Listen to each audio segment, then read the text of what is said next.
This shows the virtue of conveying knowledge and not being stingy with one's knowledge or concealing knowledge.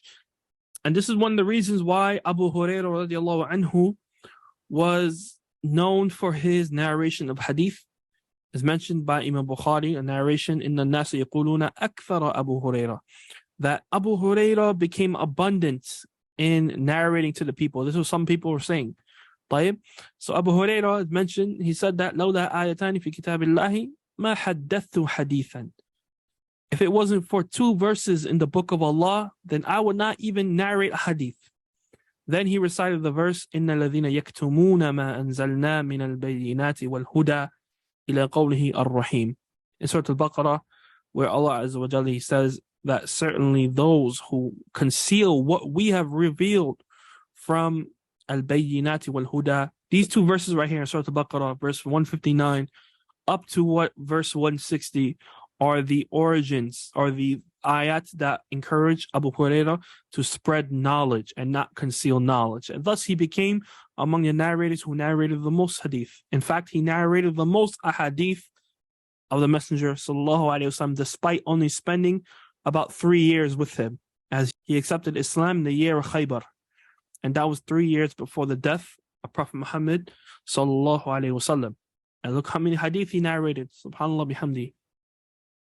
Now, this is the origin as relates to concealing knowledge of our deen, that it is impermissible. It is impermissible, ikhwani wa akhwat, as this hadith shows. This hadith, whoever is questioned about knowledge and conceals it, shall be brittled with a brittle of fire on the day of resurrection. However, we should understand that this is related to major aspects of our deen.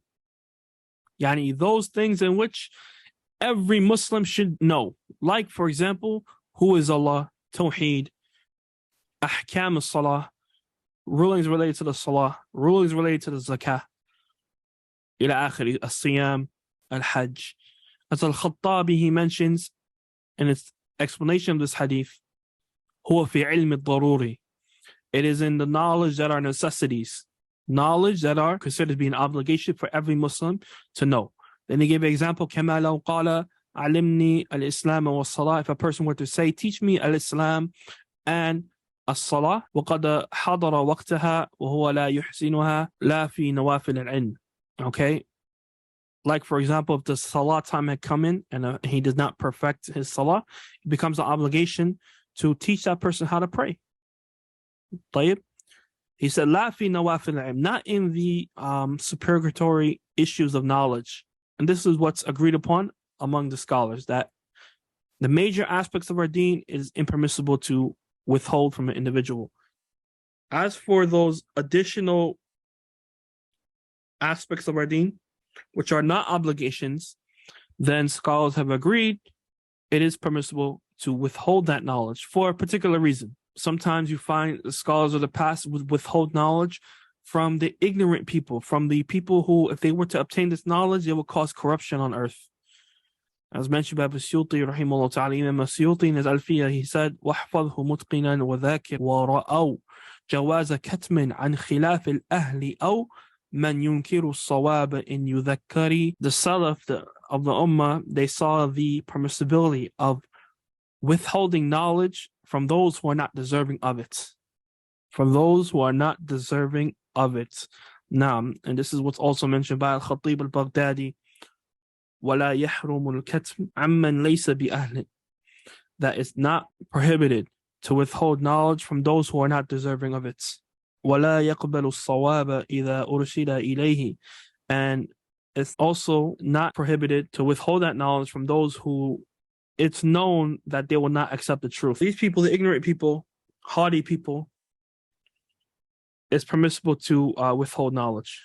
And we have examples of that from the Salaf, like Maymun ibn Mahran. He said, لا تماري من هو أعلم منك. Do not argue with people who are more knowledgeable than you. فإنك إن ماريته خزن عنك علمه.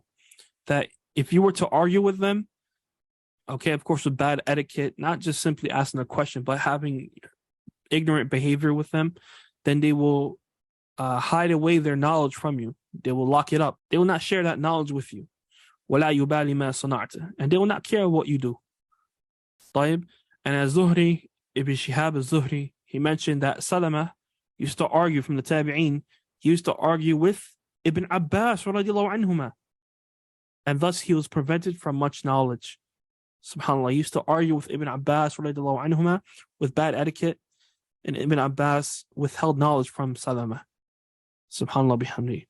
So here we have examples of the Salaf withholding knowledge because of a reason. There's a reason, and it's not the obligations, things in which were necessities for them to learn, but rather that which was extra. That which was extra. طيب.